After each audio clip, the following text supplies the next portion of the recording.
Hey everyone, this is Ryan. In this video, we'll take a look at how to add alternating colors to your gallery. So you'll see a gray, white, and also how to display a user selecting a row so they know which record they're currently on. And you'll see that with the green highlighted color here. So let's go to our gallery and we're going to take a look at two properties. We're going to look at the items property where we currently have contacts. And we'll also take a look at the template fill property, which is currently set to transparent. So there's no, backfill, no matter what. If we select any of these rows, you will see the data on the right updates, but there's no indication that it's selected, and we have no alternating colors in the gallery. So let's go to the items property, and what we will do here is insert the with function. So what we want to do is apply row numbers to each of our rows. So to do that, we'll go to our with function here, and what we will do is assign a new variable to this. We'll say it's contact list, and we'll apply the contacts table to this property that we're creating here. And what we will do here is with the with function, you can apply to the contact list a formula. So everything after here is the formula that we're applying to our scope, which is our contacts table. So here, what we will do is enter in a for all function, and we'll loop through each of the contacts. So to do this, we need to grab a list, the count of the contacts that we have here. And to do that, we have to use the sequence, we have to count rows, and we'll count the full contact list. And sorry, I'm using contacts here. Instead, we should use contact list. So what that will do is it will count all the rows, and depends on how many we have. Let's say we have 100 or something like that, it doesn't really matter. And then it'll sequence them. So what that means is it'll go from 1 to 100. And then what we're going to do here is we're going to patch. So a patch statement allows us to add a new column to this contact list collection that we have here. And we can add a new column that says row number, and we'll add, for the first row be 1, second row 2, and so on. So to do that, we're going to enter in this formula, and what we're going to do, and I'll explain this in a second, is it's going to grab the first n. So we're looking at the sequence number here. So in the first sequence, it'll grab the first row, and it's going to grab the last row of this collection. And then what we will do is actually patch the row number with the sequence value. And then what we will do is close the patch off, close the for all off, and then we'll close the items list off, or the with off at this point.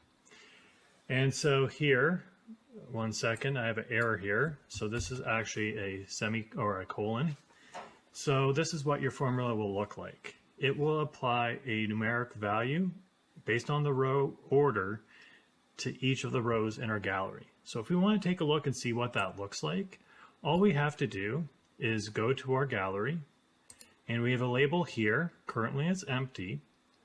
And then all we have to do is go to this item dot row number. So this is a new column that we just added, and you'll see how it says 1, 2, 3, 4. So it's all sequential.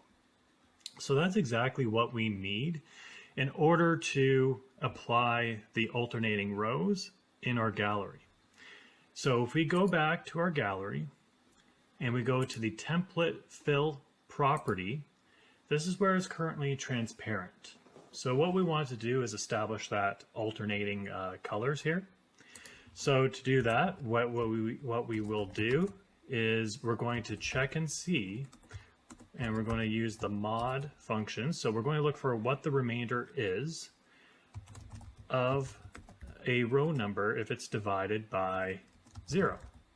So we're going to look at this item dot row number, and we're going to divide it by 2.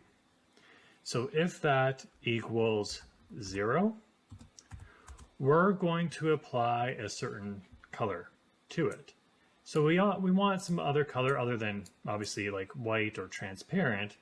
We want a color that's different. So in this case, I'm going to have like a slight gray color. And what we will do is close that up, and we will see what that looks like. So if we look here and we press play, you will see how my ones are transparent, so the previous color that we had, and the twos, because there's no remainder, it's showing that slight gray color. If I want to switch it where that gray color's on the top, so it's on the odd numbers, what we can do is switch this formula around and say if it equals 1. Okay, so if we do that, press play, you will see how the gray is first and on odd numbers, and the evens are transparent.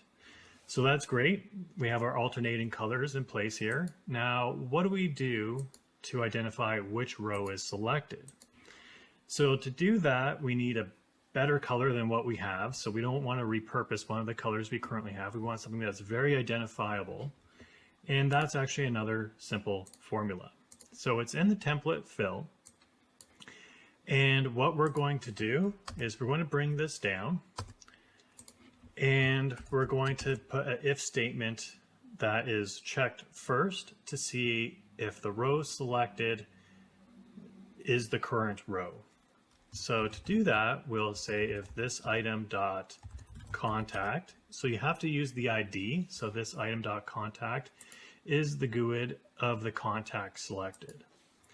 And then what we will do is we will compare, so we're looking at the internal item versus the contacts gallery that is selected. And then if we select this, what we have to do is add a, some color here that's sort of like a highlight. And we'll use this one here, which is sort of like a green. And we'll put a comma after that RBGA color there. And then what we will do is end the if statement. So if I go back up, you will see that the Nancy Anderson one here is the currently selected row. So if I go to any of the transparent or gray ones, you will see how it's highlighted in gray. So it's very, definite in terms of what's selected. We still have the alternating colors available to us. So it allows this gallery to be easily presented, and users can easily identify which data belongs with which row and which row is currently selected in the gallery.